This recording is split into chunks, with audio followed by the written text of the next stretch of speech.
नमस्कार दोस्तों, मैं Rakesh Sharma, spokesman bar council of India. मैं आज एक बिल्कुल डिफरेंट मुद्दे पर बात कर रहा हूँ। मैं बहुत सारे मेरे अधिवक्ता दोस्त, बहुत सारे महिला अधिवक्ता, पुरुष अधिवक्ता, वो एक अक्सर एक प्रॉब्लम के बारे में बात करते हैं और अबाउ 50 तो बहुत ज़्यादा इस बारे में बात करते हैं वो यूरोलॉजी से रिलेटेड कुछ प्रॉब्लम्स की।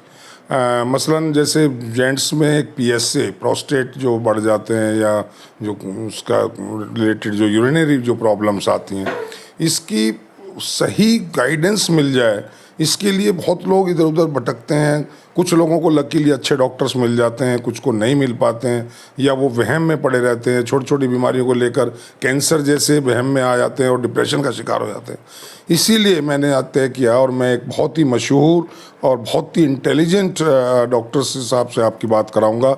और वो डॉक्टर हैं डॉक्टर अनिल गोयल जी हैं। गोयल हॉस्पिटल ट्रांस जमुना में है, बहुत मशहूर यूरोलॉजी का हॉस्पिटल है। और डॉक्टर गोयल ने अपना जो एमएस किया, एमसीएच किया और डीएनबी किया लखनऊ से, और उसके बाद since 1992 he is in practice. और यूरोलॉजी के फील्ड में इनका एक नाम है, is a star of the मैं कहूँगा हेल्थ सेक्टर में, यूरोलॉजी के डिपार्टमेंट में। तो मैं आज उनसे डायरेक्ट आपकी बात करा रहा हूँ। डॉक्टर गोयल, आपका स्वागत है हमारे चैनल में योर माइंड ओपनर। मैं एक बात जानना चाह रहा हूँ, जैसा मैंने इंट्रोडक्टरी उसमें कहा कि अक्सर लोग इस बात से प्रॉब्लम में रहते हैं और परेशान रहते हैं, चाहे वो मेल हो चाहे फीमेल हो। यूरोनरी प्रॉब्लम्स ऐसी होती हैं कि लोग उसको पहले तो बताने में हिचकते हैं, शर्माते हैं, घर में नहीं बताते हैं, आम डॉक्टर्स को नहीं बताते हैं। लेकिन वो जब बढ़ जाती है तब वो आप लोगों की शरण में आते हैं या कहीं ना कहीं उसका इलाज ढूंढते हैं, फिर भी चोरी छुपे कराते हैं। उनको कुछ वहम, कुछ मिथ रहती हैं कि इसको लेके हमें कुछ अगर हम बताएंगे तो न जाने लोग क्या सोचेंगे, क्या करेंगे। इस बारे में मैं जनरली ये जानना चाहता हूँ कि यूरोलॉजी से जुड़े हुए किस तरह की प्रॉब्लम कॉमन है जो आम आदमी जिनको फेस कर रहा है, मेल हो या फीमेल हो। सर देखिए, सबसे पहले तो आपने जो कहा कि यूरिनरी कंप्लेंट किसी को है तो वो इधर उधर ना जाए, डरे नहीं। वो जैसे और बीमारियां हैं वैसे ये बीमारी है, उसको दिखाएं। जो सबसे कॉमन अगर आप मुझसे कहेंगे कि यूरिनरी प्रॉब्लम है, ख़ास तौर से जो 40 साल की उम्र के पुरुष या महिलाओं में ज़्यादा होती है, हम उसी पर पहले फोकस करेंगे। 40 से 45 साल की उम्र में ये सबसे ज़्यादा होती है कि यूरिन की फ्रीक्वेंसी बढ़ जाए, जैसे एक एक घंटे पे, आधा आधा घंटे पे होने लगे, उसमें यूरिन में जलन हो जाए, यूरिन में रुकावट हो जाए। तो इसको हम लोग कहते हैं कि इरिटेटिव या ऑब्स्ट्रक्टिव वॉइडिंग सिम्टम्स। इरिटेटिव में क्या होता है कि फ्रीक्वेंसी होती है, बार बार आ जाना है। अर्जेंसी होती है, मतलब रोक नहीं पाते हैं, जो टॉयलेट दौड़ना पड़ता है। वो धीरे धीरे यूरिनरी इनकॉन्टिनेंस भी हो सकती है, लीक भी हो सकता है, महिलाओं में भी हो सकता है, पुरुषों में भी हो सकता है, कारण अलग अलग होते हैं। और इसके अलावा डिसयूरिया मतलब जलन हो सकती है। तो ये कम कहते हैं इरिटेटिव वॉइडिंग सिम्टम, जो इरिटेट करते हैं ब्लैडर को और यूरेथ्रा को। दूसरा होता है ऑब्स्ट्रक्टिव, जबकि जो पेशाब का रास्ता है उसमें रुकावट आ जाए। आप समझ सकते हैं कि ब्लैडर एक पाउच है, एक थैली टाइप है, उससे एक ट्यूब निकलती है जिसको हम यूरेथ्रा कहते हैं, जो मर्दों में पेनिस के थ्रू निकलती है और महिलाओं में 4 सेंटीमीटर छोटी होती है, जो वजाइना में खुलती है। तो महिलाओं में कारण आप सोच सकते हैं डिफरेंट होंगे इसके, और पुरुषों में डिफरेंट होंगे। पुरुषों में 40-45 के बाद सबसे बड़ा कारण होता है प्रोस्टेट इनलार्जमेंट। जो ब्लैडर के मुंह पर एक ग्लैंड होती है, वॉलनट शेप्ड, अखरोट के शेप जैसी, वो प्रोस्टेट ग्लैंड होती है, जो नॉर्मली प्रोस्टेटिक फ्लूइड, जो सीमन का पार्ट होते हैं, उनको सिक्रीट करती है।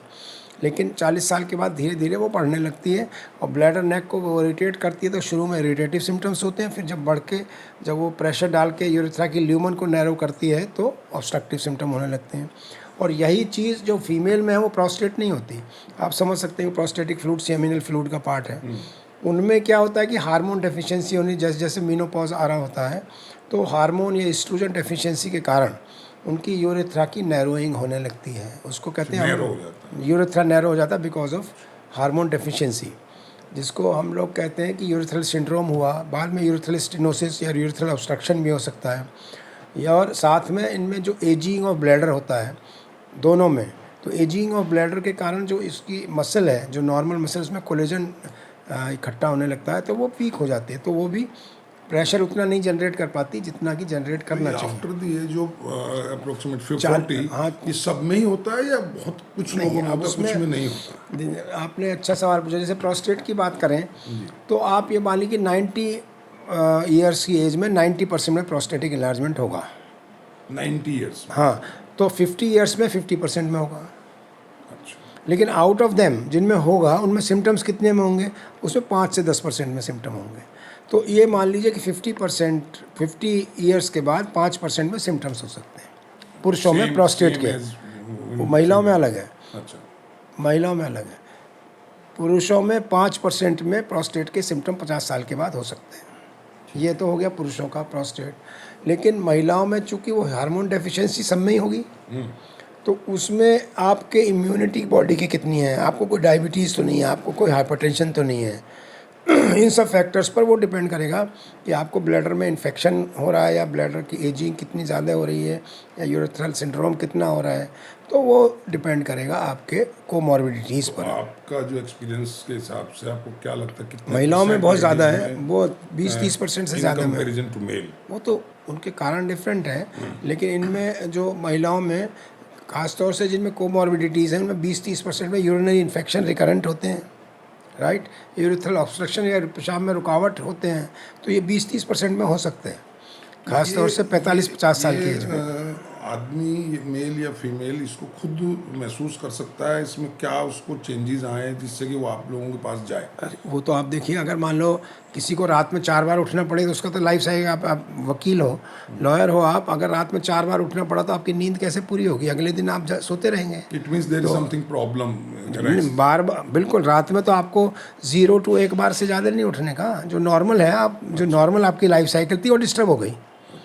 वो डिस्टर्ब हो गई कि बार बार पेशाब जाना, पेशाब करने में जलन हो रहा है, बुखार हो रहा है, साथ में पेशाब करें। या कई बार कुछ लोगों ने ऐसा भी बताया कि जो अब से 50 की एज के लोगों ने कि जब हम 5-7 साल पहले थे तो जब हम यूरिन पास करते थे तो बहुत स्पीड से अभी आप उसको कहते हैं, हो गया। हाँ, उसको कहते हैं हम स्ट्रीम।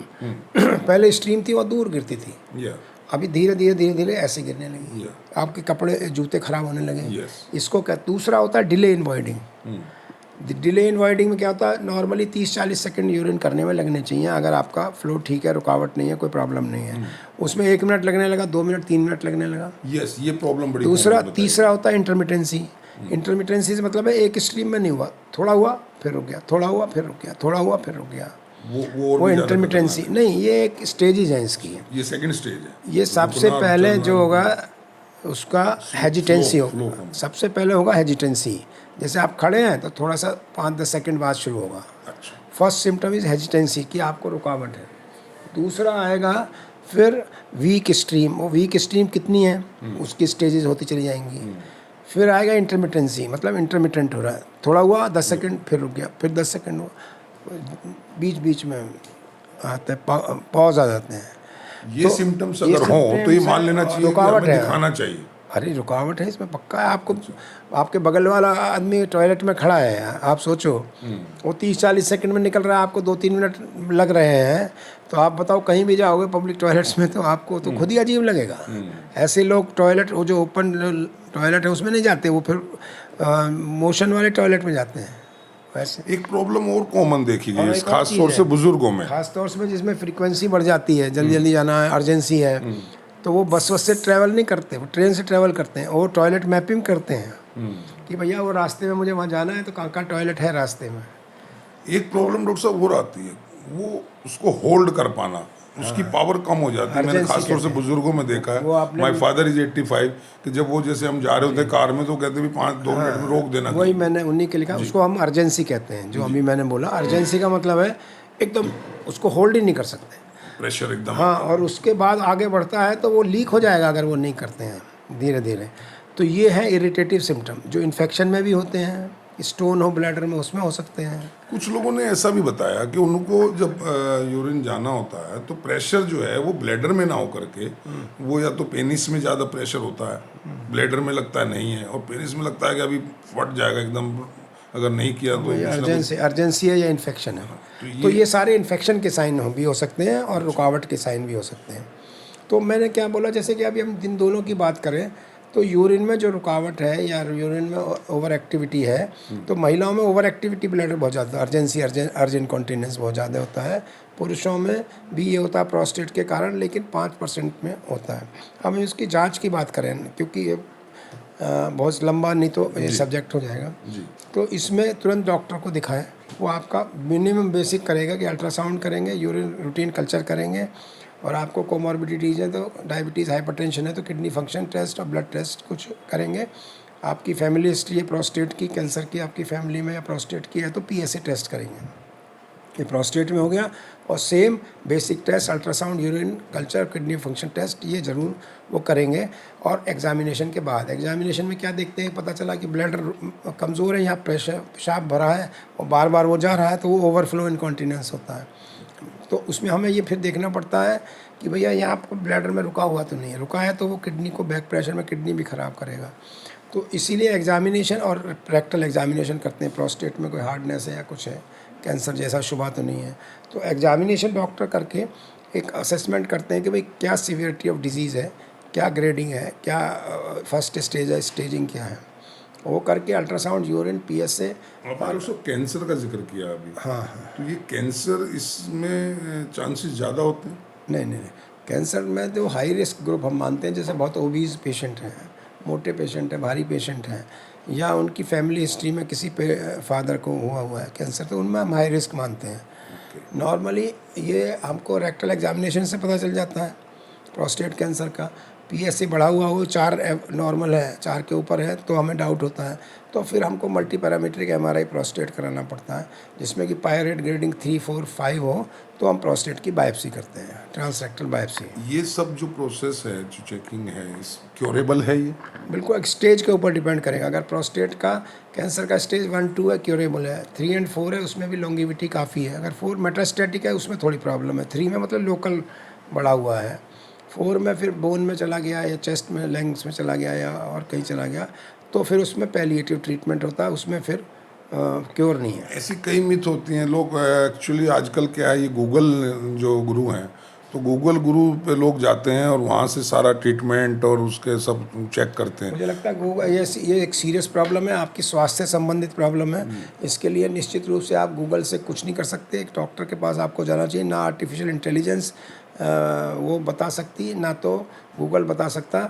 आप एक अंधे कुएं में घुस जाएंगे और अपने बारे में उल्टा सीधा डिसीजंस ले सकते हैं, कभी नहीं करना चाहिए। डॉक्टर साहब, एक और अहम बात, ये जो प्रॉब्लम्स हैं, क्या ये हमारे खान पान या हमारी लाइफस्टाइल पर डिपेंड करती है? बिल्कुल, जैसे कि सीए प्रोस्टेट के कैंसर, प्रोस्टेट के लिए कहा जा सकता है कि जैसे ओबीज, मैंने बोला मोटा बहुत है, तो निश्चित रूप से हम कहते हैं फ़ैट कम खाओ भाई। तो फैट का एक फैक्टर माना गया है कि कैंसर प्रोस्टेट को या प्रोस्टेट को बढ़ावा दे सकता है, तो इसलिए हम लोग कहते हैं फ़ैट कम से कम करना चाहिए। बिल्कुल।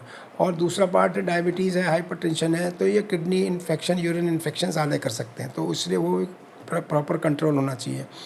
हाइपरटेंशन है तो साइलेंट किलर है, वो किडनी को ख़राब कर सकता है। आपका पता चला किडनी धीरे धीरे गया, आपको पता ही नहीं है, यूरिया क्रिएटिनिन बढ़ गया, जब उल्टियाँ होंगी, जब भूख नहीं लगेगी तो पता चला किडनी गया। ये किडनी फेलियर के साइन है। स्ट्रेस है, मेंटल स्ट्रेस, जो खासतौर से हम एडवोकेट्स में और जो भी मैं कहूँगा इंटेलेक्चुअल्स लोग हैं, साइंटिस्ट हैं, वो बहुत ज़्यादा थॉट प्रोसेस में रहते हैं, तो उनको ज़्यादा रिस्क होता है इसमें? स्ट्रेस से रिलेशन इसका कुछ से ज़्यादा तो है? देखिए साइकोसोमेटिक अगर उसको माने हम लोग, तो आपका यूरिन की फ्रीक्वेंसी बिल्कुल बढ़ सकती है महिलाओं में, पुरुषों में, बार बार पेशाब जाना। नॉर्मल फ्रीक्वेंसी क्या है? Normal 4 hour, normal is 4 hour, मतलब आपको करीब 1 to 1.5 लीटर यूरिन 24 घंटे में करना चाहिए। तो एक बार में 300-400 ml करते हैं, 4 बार मान लो आप। मतलब हम नॉर्मल एक आदमी 24 घंटे में उसको 4 बार, 4 टाइम्स इन अ डे, रात में आप 8 घंटे सोएंगे, ये नॉर्मल है। और जो एक बॉर्डर लाइन है वो 4 से 5-6 हो सकती है, या नहीं वो कम होगा ना फिर तो। नहीं, 4 बार तो एक नॉर्मल आदमी 4 जा बार रहा गया, है। 5 अगर कोई 6 बार जा बार रहा है या 5 बार जा तो रहा है उसको नॉर्मली, चेक कराना चाहिए। बिल्कुल, 4-5 बार से ज़्यादा है तो स्पेशली उन लोगों में जो ड्रिंक्स करते हैं रात को, सपोज वो तुरंत जाएंगे तो कंज्यूम फिर करते हैं वाटर ज़्यादा, फिर कुछ नहीं कर सकते, तो वो तो वो- बार बार जाएंगे ही। वो तो उसका फैक्टर उससे अलग हो गया। रिलेशन मान लो नहीं। आप चाय ज़्यादा पी रहे हो, कॉफ़ी ज़्यादा पी रहे हो, वो तो उसके कारण है। अच्छा अच्छा, ये तो कारण आप बता रहे हो, जैसे अल्कोहल ज़्यादा पियोगे ज़्यादा यूरिन आएगा, तो उसमें फिर डरने की जरूरत नहीं है कि वो उसको उस टाइम ज़्यादा आएगा, बट एहतियात रखने का, उसका भी तो एहतियात रखना चाहिए, मॉडरेशन है ना। जी जी, आप एक्सट्रीम लेंगे तो अगर मान लीजिए थोड़ी सी आपको प्रॉब्लम प्रोस्टेट की है, वो प्रेसिपिटेट ज़्यादा हो सकती है। आपको जैसे आपने अल्कोहल पीते हैं और प्रोस्टेट की प्रॉब्लम है, जो आपके सिम्टम्स ज़्यादा है, आपने या ध्यान नहीं दिया या ज़्यादा नहीं है, जी, तो हो सकता है वो प्रोस्टेट के सिम्टम्स प्रेसिपिटेट हो जाए, पेशाब रुक जाए। ये जो प्रॉब्लम्स हैं यंग एज वालों को भी आपने देखने यंग में एज आ के रही कारण अलग हैं। हैं? जी, यंग और होती एज, हैं। हाँ हाँ, यंग एज में भी यूरिन इन्फेक्शन होता है, यंग एज में भी पेशाब रुक सकता है, लेकिन वो स्ट्रिक्चर से या स्टोन डिजीज से होता है। पेशाब की नली में रुकावट हो, स्ट्रिक्चर जो इन्फेक्शन से स्ट्रिक्चर हो जाता है यूरिथ्रा में, जी, या स्टोन डिजीज़ हो या पेशाब में इन्फेक्शन हो, तो वो अलग कारण है। लेकिन ये सिम्टम्स ये उसमें भी रहेंगे। तो रुकावट है या बार बार पेशाब जाना, यंग एज में कारण डिफरेंट है। डॉक्टर साहब आपके एक्सपीरियंस के अनुसार पूछ रहा हूँ, ये जो यूरिनरी प्रॉब्लम है मेल्स में भी है, फीमेल्स में भी है। अभी आपने बताया मेल्स की अपेक्षा फीमेल्स में ज़्यादा है, तो फीमेल्स में किस एज में ज़्यादा प्रॉब्लम ये शुरू होती दोनों एज में, यंग एज में तो यूरिन इन्फेक्शन बहुत ज़्यादा है, ओल्ड एज में हार्मोन डेफिशिएंसी के कारण रुकावट वाले सिम्टम्स ज़्यादा है। है? And during the time period of menopause इसमें ज़्यादा मेनोपॉज में होता है। ज़्यादा हुआ। यंग एज में अलग कारण है, यंग एज में सेक्सुअल एक्टिविटी के कारण और अदर फैक्टर्स, स्मॉल यूरिथ्रा के कारण रिकरेंट यूरिनरी इन्फेक्शन बहुत होता है। ओल्ड एज लेडीज जो अबाउट 60 वो उसमें 70 तो हैं, रिटेंशन हो जाएगा, फीकोलिट्स बन रहे हैं, पेशाब रुक जाता है, वो ओल्ड एज में अलग कारण है। और लेकिन उसमें पेशाब रुकावट के या पेशाब लीक के कारण होते, इनकॉन्टिनेंस हो जाती है। और सब एक और मिथ आती है, जैसे ये पीएस से जिसे बोलते हैं, इसको बढ़ गया है। तो मैं अक्सर अपने ग्रुप्स में देखता हूँ, बात करते हैं मेल्स लोग कि वो जो कोई होम्योपैथी में जा रहा है, कोई देसी दवाइयाँ कर रहा है, कोई कहते हैं जी इसमें एलोपैथी में तो है ही नहीं है, या फॉर लॉन्ग लाइफ पूरा अपना लाइफ लॉन्ग खाना मैं इसमें पड़ेगा। नहीं जाना ऐसा चाहता। कुछ है कि मैं लाइफ लॉन्ग दवाई खानी पड़ेगी? मैं अभी आयुर्वेदिक और उसकी डिस्कशन नहीं करता था, मैं तो अभी not evidence comparing based, but मैं एविडेंस बेस्ड एलोपैथिक मेडिसिन है। जी, प्रोस्टेट में कई साल लेनी पड़ सकती है, लाइफ लॉन्ग नहीं तो कई साल लेनी पड़ सकती है दवाइयाँ, ये बात सही है। एक बार किसी का बढ़ गया, सपोज 4 होना चाहिए और वो 6, 7 या 8 या 9 तक हो गया, तो दवाई खाने से वो रिड्यूस हो गया, क्या उसमें चांसेस दोबारा बढ़ने रहेंगे? उसको दोबारा से फिर MRI करना पड़ेगा। नहीं, मेरा सवाल ये है कि दोबारा अगर से वो बढ़ कम सकता हो गया है नहीं, कम हो गया है दवाइयों से जो भी तो आपने फिर दूसरी ट्रीटमेंट बार अगर दिया, है तो हमको फिर अगेन पूरा प्रोसेस चलाना पड़ेगा कि इन्फेक्शन तो दोबारा नहीं हो रहा है या दोबारा से कैंसर नहीं बढ़ रहा है। नहीं, मेरा दोनों चीज़ें। सवाल ये क्या दोबारा होने के हो सकता चांसेस है। ज़्यादा होते हैं उसमें? नहीं, ज़्यादा कम नहीं हो सकते, हो सकता है, हो सकता है दोबारा, एक बार नॉर्मल आने के बाद भी दोबारा हो सकता सकता है, बिल्कुल। है। तो कोई एक आप अपनी तरफ से कोई एक एडवाइस फॉर जनरल पीपल, ताकि इससे बचा जा सके, इसके क्योर, देखिए, how to prevent from this? सबसे इम्पोर्टेंट है हाइड्रेशन, सबसे इम्पोर्टेंट है हाइजीन, सबसे इम्पोर्टेंट है एक्सरसाइज, सबसे इम्पोर्टेंट है आपका खान पान, जिससे कि आपकी इम्यूनिटी बेहतर रहे, आपको इन्फेक्शन ना हो। आपको डायबिटीज़, हाइपरटेंशन जैसी बीमारियां हैं तो उनको 40 साल के बाद निश्चित रूप से आपको kidney function test, urine infection के लिए, फैमिली हिस्ट्री में कोई प्रोस्टेट की बीमारी है तो PSA टेस्ट कराना चाहिए। रेगुलर आपको 1 साल में एक बार कराते रहना चाहिए 40 साल के बाद। इसमें पानी ज़्यादा पीने या कम पीने नहीं, का कोई मतलब? ऑप्टिमम फ्लूइड इनटेक उतना पीजिए 1.5 लीटर तक यूरिन हो जाए 24 घंटे में। तो सुना दोस्तों, मैं बात करा रहा था आपकी डॉक्टर नरेश गोयल जी से।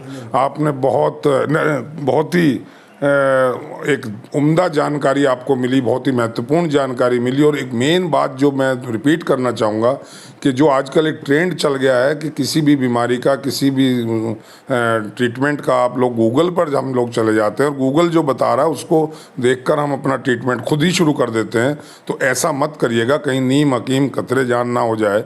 जैसे ही आपको लक्षण दिखाई दें आप तुरंत एक अपने नज़दीकी किसी अच्छे डॉक्टर से मिलिए, उनको अपना बताइए और बेखौफ होकर बताइए, बेहिचक होकर बताइए। इसमें शर्माने की कोई बात नहीं है। ये एक बॉडी के रिलेटेड जो दिक्कतें हैं ये किसी को भी कभी भी हो सकती हैं, इसमें शर्माना या इसको छुपाना ऐसा कुछ नहीं है। तो आप इस तरह की मैं जानकारियाँ आपको और भी दिलवाता रहूँगा। आज के लिए दोस्तों इतना ही। जय हिंद, जय भारत।